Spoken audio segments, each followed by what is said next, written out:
गोस्वामी तुलसीदास की प्रातः स्मरणी। गोस्वामी तुलसीदास जी की ग्रंथ अमूल्य ग्रंथ रत्ना कवितावली से मैं 3-5 छप्पे पढ़ रहा हूँ। ये छप्पे ऐसे हैं कि वास्तव में कागर में सागर हैं। अगर इन 5 पदों का अर्थ जो है सब कोई हृदयंगम कर ले और अगर उसका सोचे तो देखे कि जीवन में किसको कितना लाभ हुआ, कितनी हानि हुई। एक एक लाइन में गागर का सागर भरा हुआ है। सुनिए। जाय सो सुभट समर्थ पाई रन हार न मंडे। वो योग्यता व्यर्थ है जो रन में जाकर के और जीत के ना आए या मर के आए, लेकिन अपना शहीद होके आए। जाय सो सुभट समर्थ पाए रन हार न मंडे। और जाय सो जति कहाय विषय वासना न छंडे। जो जति होता है वो व्यर्थ है उसका जीवन, जिसने जो है योग जप कर करके भी और विषय वासना को नहीं छोड़ा। छंडे माने छोड़ा है। जाय धनक बिनु दास, जाय धनक बिनु दाम, जाय निर्धन बिनु धर्मई। जाय धनक बिनु दान। जो धनिक व्यक्ति है यदि बिना दान के वो जाता है उसका जीवन व्यर्थ है। और निर्धन व्यक्ति जो है उसको यह है कि उसको धर्म ना छोड़े। निर्धन व्यक्ति को धर्म, अगर उसने धर्म छोड़ दिया तो उसका व्यर्थ जीवन आगे है। जाय जो पंडित पढ़े पुराण जो रत न सुकर्मई। वो पंडित व्यर्थ है कि जो पढ़ता तो है परंतु सुकर्म नहीं करता। और जा पुराण जब सब जाए सुत जाए मातु पितु भक्ति बिन। और सुत का जीवन भी व्यर्थ है, पुत्र का, जो माता पिता की भक्ति के बिन जो है अपना जीवन यापन करता है। अंतिम है तीय सो जाए जे पति नहित। वो स्त्री का जीवन व्यर्थ है जो पति के हित में नहीं लगती। और जा सब जाए तुलसी कहे जो न राम पद नेहर। और तुलसीदास जी कहते हैं कि जिसने भगवान के रामचंद्र जी के चरण कमलों में नित्य प्रेम नहीं किया उसका सब जीवन बेकार है। इस प्रकार से अपनी बात उन्होंने एक छप्पे में कही। और दूसरा सुनिए। क्रोध न क्रोध निर्दय काम वश कोई न कीन। ऐसा कौन व्यक्ति है संसार में जिसने जो है क्रोध ने जिसको वो नहीं परेशान नहीं किया, क्रोध से वशीभूत नहीं हुआ। ऐसा कौन सा व्यक्ति है जो क्रोध के वशीभूत नहीं हुआ। और ऐसा कौन सा व्यक्ति है जो कामना के वश में नहीं हुआ। अर्थात जब जो है यह है। और को न लोभ छिद्रण फंद बांध त्रासती कर दी है। और लोभ के मजबूत फंदा में ऐसा कौन सा व्यक्ति है जो ना फंसा हो। संस्कृत में कहा गया है कि वो ब्राह्मण जो लोभी था और उसको जो है उधर आपका शेर था, तो शेर को वृद्धा हो गया था तो उसको भोजन चाहिए था, तो वो चला गया, डस गया पानी में और वहाँ पर बोला भैया मुझे ये कंगन भी देना है, कोई ब्राह्मण आ जाए दान कर दूँ, मैं मरने वाला हूँ। और लोभी ब्राह्मण चला गया। और जब चला गया तो कहने मैं तुम्हें खाऊंगा, मुझे भूख लगी। तो तमाम आए, बेलवा आया, ये आए, वो तमाम आए और वो किसी ने जो है सब चले गए, क्योंकि बोले तुम न्याय करते हो तो तुम्ही को खा जाएंगे। तो सब चले गए। अंत में शेर ने कहा कि भाई ऐसा है कि कहाँ थे तुम, कैसे थे, पानी में कैसे गए, दुनिया की बातें करी। शेर उसकी बातों में आ गया और अंत में जा करके वो सिंह बाहर निकल गया और ब्राह्मण से कहा कि तुम जाओ। और शेर फंस गया उस दलदल में। इस प्रकार से कोई भी व्यक्ति ऐसा नहीं है जो लोभ के दृढ़ फंद में न फंसा हो। और सुनिए। लोभ को न लोभ दृढ़ फंद बांध त्रासति कर दीनो। और को न हृदय नहीं लाभ, को न हृदय नहीं लाग कठिन अति नारी नैन सर। नारी के जो नयन के सर हैं, यानी नारी का कटाक्ष है, वो ऐसा है, इतना कठिन है कि उससे बच कर के कोई भी व्यक्ति जा नहीं पाया, उसके वशीभूत हो गया काम के। को लोचन जुत नहीं अंध, भयो श्री पाए कौन नर। ऐसा व्यक्ति कौन है जो श्री माने वैभव पा करके और जो है उसमें उसमें बंधा नहीं हो। वो आंखें होते भी उसके जो आंख जो है अब वो अंधे के समान है, जिसके पास वैभव तो आया परंतु वो घमंड नहीं छोड़ पाया। घमंड और ज़्यादा हो जाता है, जितना वैभव बढ़ता है आदमी उतना ही जो है गर्व करने लगता है, ये बुरी बात है। तो अगर कोई आदमी जो धनी है, वैभवशाली है, और यदि उसके अंदर से घमंड नहीं गया, दम्भ नहीं गया, तो वो व्यर्थ है। अंतिम देखिए, को न युत नहीं अंध, भयो श्री भाई को नरगर, असुर जाए लोकमय मंडल को, जो मोह कीनो जयना। ऐसा व्यक्ति कौन है जो इस धरती में आकर के देवता भी अगर जिसने मोह ना किया हो, मोह रूपी पास से कोई भी बच नहीं पाया, चाहे धरती पे आया तो मोह उसको बताता है। माता पिता भी आपके अंत समय तक थी बालकों से, नातियों से, उनसे मोह करते रहते हैं, उसमें फंसे रहते हैं।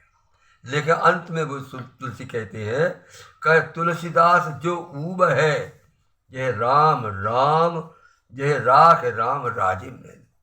जिसको राजीव नैन भगवान श्री राम जिसकी रक्षा करेंगे, इस संसार सागर में वही ऊब सकता है, अन्यथा सब समुद्र में माया के संबंध में डूबे हुए हैं। आगे सुनिए साहब। भों कमान संधान सुठान के, नारी बिलोकनी बांधते बाँचे। ऐसे लोग जो नारी के जो भौं हैं उसके कमान पे जो बाण का सिर, बाण चलाने वाली नारी को देखने से उस बाण से कोई बचा हो, ऐसा कोई नहीं है। नैन सर वो जो पहले आ गया। कोप किसान गुमान अबा घट जाए, जो तिनके उम्र आवरे आँचे। ऐसा कोई व्यक्ति नहीं है जो क्रोध रूपी अग्नि के आभा से बच जाए। यानी सबको क्रोध आता है और वो आभा में जल जाता है, जैसा कुमार का आभा होता है। कोष किसान गुमान अदा घट जाए, जिनके मन आव ना आँचे आवे। आभा की आँच, क्रोध रूपी आभा की आँच जो है उसमें सब जल जाते हैं। आगे देखिए, जो लोभ जवे नट के बस है। लोभ ऐसा है, लोभ नट रूपी लोभ होता है कि जिस प्रकार के नट जो है किसी उसको अपने बस में कर लेता है, लोभ भी एक नट है। जो नट दिखाना चाहता वही आदमी देखता है, और वो अपना जो है कुछ न कुछ करता रहता है। मुंह में से कहो एक पाव भर का जो है वो निकाल दे बम, और अपन देखते हैं, कहते मुंह में से निकल रहा, आपका मुंह में निकलता नहीं निकलता, वो जो है केवल उसकी नट विद्या है। ऐसे बहुत से लोग हैं जो नट के बस में वो आ जाते हैं, लोभ रूपी नट के। लोभ रूपी नट है। करी जो कपि जो जन में बहु नाच न नाचे। कपि जो जग में बहु नाच ना नाचे, लोभ रूपी नट के रूप में जो आदमी है बंदर की तरह नाचता है। नीके है साधु सवे तुलसी, तेई रघुवीर के सेवक साचे। केवल जो भगवान के सच्चे सेवक हैं वही संसार में लोग साधु हैं, और बाकी सब नाटक है। और सुनिए, बेस सुबनाए सुचि बचन कहे, चुबाए जाए पियुन जल जरन धरन धन धाम को। अच्छे बीज बना करके बड़े सुंदर वचन कहता है, तो वो धन और तीनों के लिए वो करता है सब। कोटिक उपाय करी लाख पालियत देह। आदमी जीवन भर अपनी शरीर को वो करता रहता, पालता रहता है, उसको अच्छा खाना खिलाता है और सुंदर देता है, दर्पण देखता है। कोटिक उपाय करी लाली पालियत देह, मुख कहियत मति राम की के नाम की। अगर जो है राम के नाम को वो नहीं कहता है तो वो उसके शरीर जो है व्यर्थ है। प्रगटे उपासना दुरावे दुर्वास नहीं। ऐसा व्यक्ति जो ऊपर से दिखाता कि मैं उपास करता हूँ, व्रत करता हूँ, और भीतर वो उसकी आयन उसके अंदर जो है दुर्वासना वासना छिपी हुई है, ऐसे जो है मानस निवास भूमि लोभ मोह कनकी, वो जो है उसके लोभ और मोह रूपे कन में लोभ रूपे मुंह उसमें जो है उसका मानस लिपटा हुआ है, मन। राग रोष ईर्षा कपट कुटलाई भरे, ये सब दुर्गुण हैं। राग रोष, राग माने प्रेम, रोष माने क्रोध, ईर्षा माने एक दूसरे की ईर्षा करना, कपट माने बात को बदमाशी से बोलना, कुटलाई भरे तुलसी ये भगत भगति पहे चहे राम की। ऐसे भगत, ऐसा व्यक्ति जो इतने दुर्गुणों से युक्त है, अगर वो भगवान की भक्ति चाहता तो उसको नहीं मिल सकती। पहले उसको ये समाप्त करना पड़ेगी। कौन कौन? राग, दोष, ईर्षा, कपट, कुटलाई, ये समाप्त करने के बाद ही भगवान के चरणों को पा सकता है कोई। आगे अंतिम है, काल ही तरुण तल काल ही धरण धन। वो जो है आदमी जो है ये सोचता कि मैं अपना शरीर आज कल बना लूँगा। इसी प्रकार से लोग सोचते हैं कि धन धन धाम जो है कल पैदा कर लूँगा। काल ही पतो पाऊंगी रण घात को चाल ही है। और इसी कुछ जो है जो योद्धा है कि कल मैं जीत लूँगा, ऐसा कुचाल करता है। और काल ही हूँ साधों को काज कल ही राजा समाज। राज कहता है कि काल जो है अपने राज को बढ़ा लूँगा। मशक के कहे भार मेरे मेरी हानि है। मशक के कहे यानी इन लोगों का साथ कथन किस प्रकार से है? जिस प्रकार से मच्छर कहता है कि मैं पहाड़ को उठा लूँगा। जब तू आज नहीं कर पाया तो कल क्या करेगा?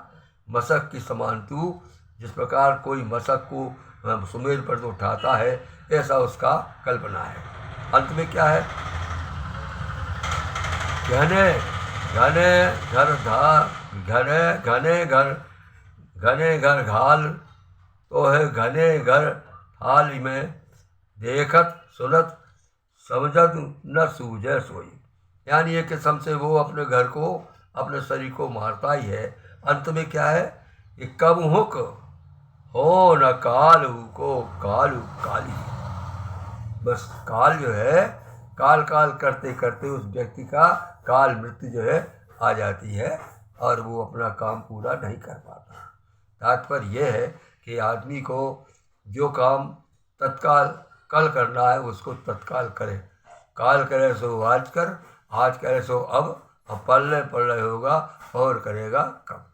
ये जो है, वैसे मैं जो चंद मैंने पढ़े हैं अब सभी लोग जानते हैं, लेकिन जो गंभीरता से उस पर मनन करेगा और कुछ उससे पाएगा, तुलसी की वाणी है, तो उसको कुछ जीवन में प्राप्ति होगी, जीवन वो सफल होगा, भगवान का नाम ले और इन दुर्गुणों को छोड़े। मनमोहन पांडे बियावर।